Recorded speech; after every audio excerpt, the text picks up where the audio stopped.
What's the deal? It's your girl Dada live in effect, and we got a very special guest with us. He goes by the name of what? Bluntweiser. Bluntweiser. What's the deal, man? How you been?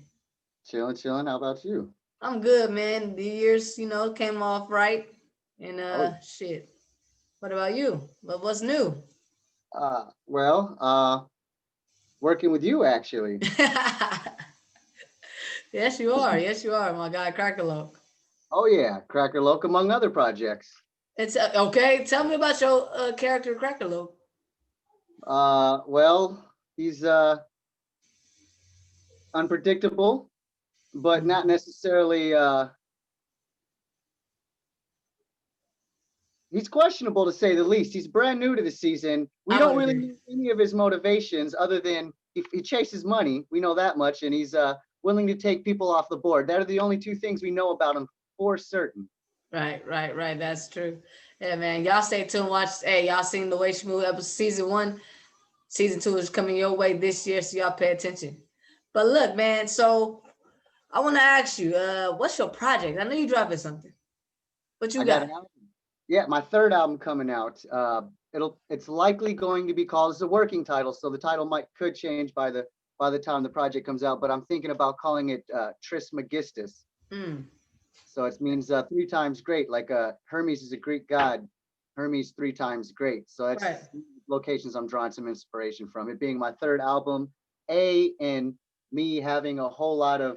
I'm not like a one-dimensional writer or musician by any measure. So I've, I come with different styles, at least three. I got the regular hip hop that I work with.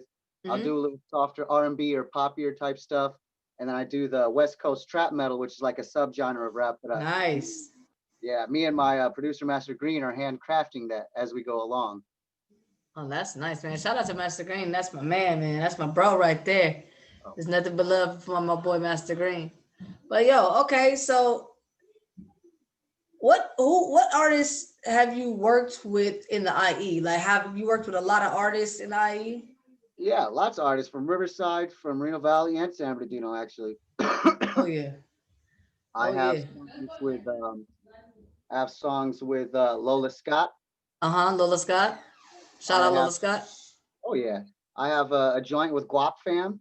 What? How's what's up? Um, let's see. I have a lot of R&B artists. Leo's gone solo out there in Reno Valley. He's very talented. Oh, okay. Yeah, I got the album. My first album's gonna. Oh yeah. Oh yeah, man. That's when you had the long hair. I remember them days. Oh yeah, What Tasty. made you cut the hair, man?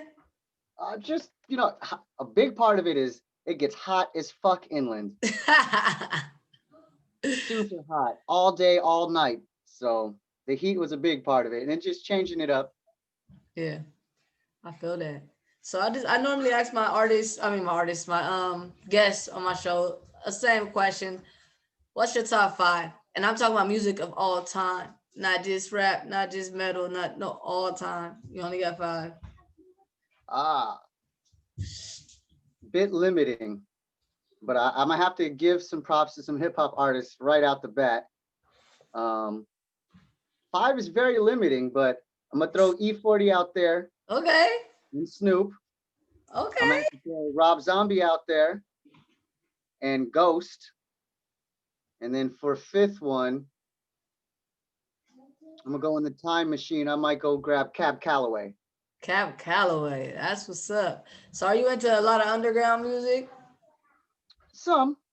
Nah, I listen to a vast majority of music, but within the last couple of years, the main music what I spend my time listening to is YouTube producers. To be honest, Oh, okay. Yeah, I they love man, listening. YouTube. They got some talented people on YouTube. I'm gonna tell you that right now. That's they made that platform, and I appreciate it for sure because Mm, you can anything can happen going through the do that way. You know what I'm saying? It's just even with the Facebooks, the Instagrams, and stuff like that. It's a good platform to have, but YouTube is definitely the lick. if you were to type in anything in my YouTube search engine, my YouTube thing is gonna think you're gonna the last two words is gonna be type beat. Arizona type beat. New shoes type beat. Uh, Any because I'm always typing like for instance, right now I'm heavily influenced by the cyberpunk game. I'm enjoying that, the visuals that it brings and the Uh-huh. universe. So every day I'll wake up and I'll be like, all right, cyberpunk type beats, and just listen through cyberpunk beats all day and shit, or West Coast classic type beats, Yeah. or like dark, dark grimy type beats, or distorted 808 type beats. Yeah. Let's pause real quick. Yeah, okay. So man, what about your top five actors or actresses? Since you're in both fields, you got you put in both lanes because you write movies, you're in movies, you in out doing all type of stuff. So I understand that. What's your top five? Let me get an honorable mention right out the gate, because Ooh, growing up as a kid, Sylvester Stallone was the absolute shit. All that of his is movies true. growing up. And then I got older, and then like he disappeared for a while, and then Tom Cruise and Christian Bale. Those dudes are tied right now for like number one. Um, Two different styles. You know, Christian Bale is an incredible method actor, Yeah. and Tom Cruise growing up was the fun actor, bro, like driving the race cars and flying jets and flipping fucking alcohol bottles and shit. And I have more of a fondness for Stallone's older movies than his more recent ones. uh, But Stallone gets honorable mention. I like, oh shit, I need, man, number one actress. I can't remember her name right now, but you'll help me figure it out. She's possibly one of the best actresses in the world, because she's the only actor to ever Mel elicit Streep. two very she this broad made me absolutely hate her. She played Misery. She played Annie Wilkes in Misery. Oh, Kathy Bates. Kathy Bates. So as a child, I saw Misery and I hated that woman. I refused to watch her in any fucking movie. I was like, oh, that's that bitch that fucked homeboy's ankles up. Fuck Yeah, that lady, right? Because I'm a yeah. kid, I don't know any better. Then I get a little older and I see her in Fried Green Tomatoes. And she was just the sweetest, kindest old fucking broad in the world. And I was like, what? It blew my mind that she could provoke two polar opposite Right, emotions right, just right. on screen. Oh man, that was well said. I love the way you said that, and that right there shows your artistry because you that was like I like that, man. So who else we got? Who else we got? One more? We got one more? Um, for years, I never really paid attention to this actress, even though she was in a lot of films, until Uh-huh. Atomic Blonde came out. And Atomic Blonde was just a perfect film for me. The art style, the story, the music, and Charlize Theron, she finally popped to me. And that I was like, oh, I've known you for years, and you've never Yeah, been used to yeah, me. And yeah, that movie came out, and I was like, that's like one of my favorite movies right now, still, you know. yeah. And then Nicole Bahari, Who's that?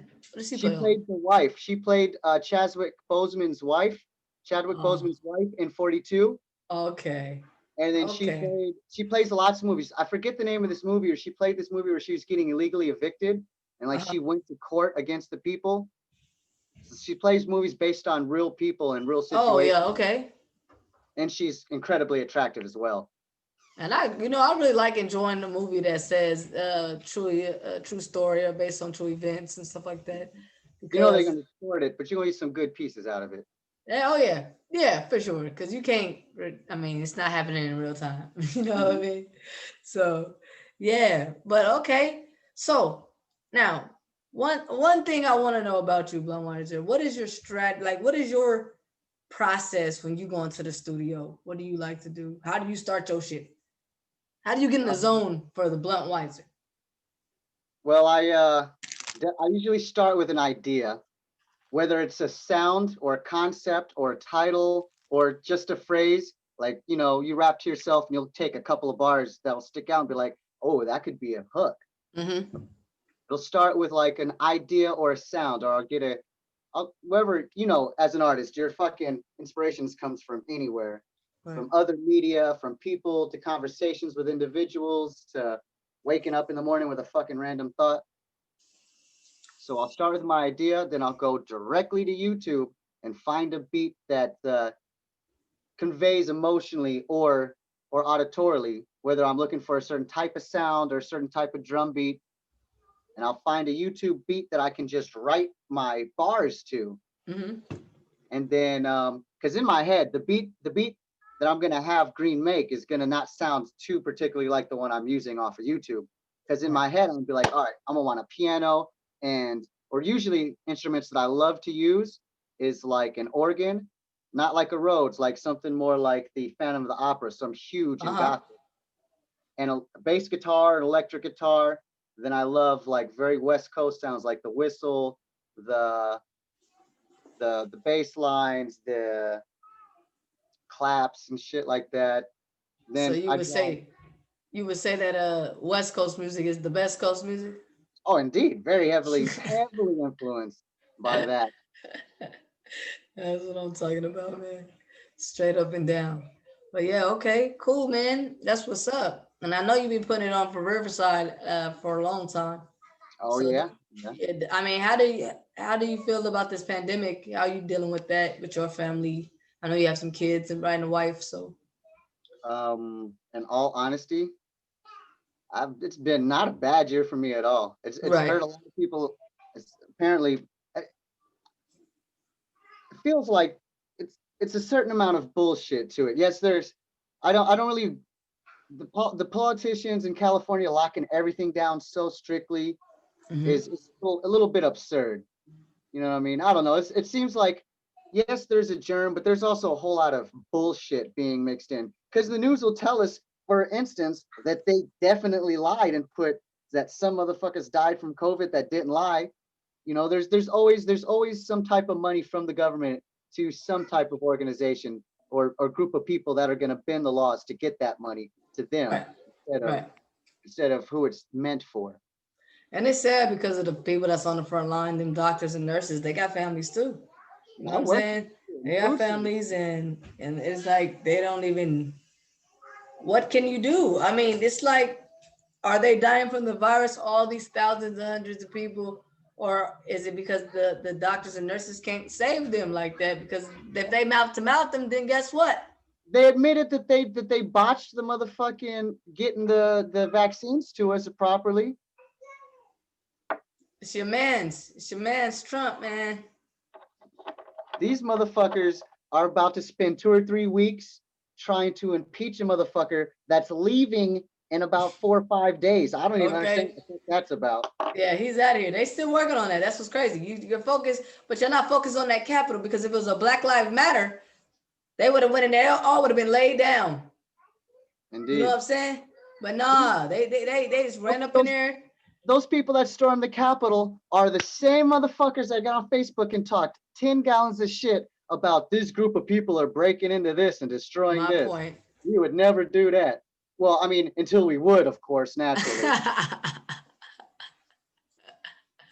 That's a fact though, and I don't understand it. So for me, I don't even want to deal with it. Like, y'all, let that have just been some black people. That's all I'm saying. Y'all just gonna kill us. That I mean, it's too much. It's too much, and it's like it was planned, bro. This was planned. This is an inside job, G. That's my opinion. It's an inside job. That was definitely some organization and some communication. Yeah. Well, let me leave that shit alone. I get to talking this iPhone. Them motherfuckers been at my door like, what'd you say? No, they ain't say nothing. Oh, you don't like none of the options, do you? Yeah, so nothing, huh? Nothing works for you. Yeah. But yeah, man, I really thank you for coming on my show, man. Good chopping it up with you because it's this pandemic and the way are we in the medium, we got to do this over Zoom. So I really appreciate you for coming on the show this way because there's some people that do come through, but the way our lives are set up right now, we just got to get it in where we can. Feel me? I appreciate you inviting me. Oh, most def. Shout your Instagram out. Let the people know where they can find you. Check your stuff out, your music, videos. Bluntweiser, just everything is Bluntweiser. If you, I've branded myself so well that you could Bing it, you could Google it, you could whatever search engine. I don't give a shit which one you use. Also, hit me up on Xbox. Capital B Blunt, uh, capital W Weiser Weiser space 420 Bluntweiser 420 on Xbox Live. And when you hit them, you better be smoking that 420. He ain't playing with y'all.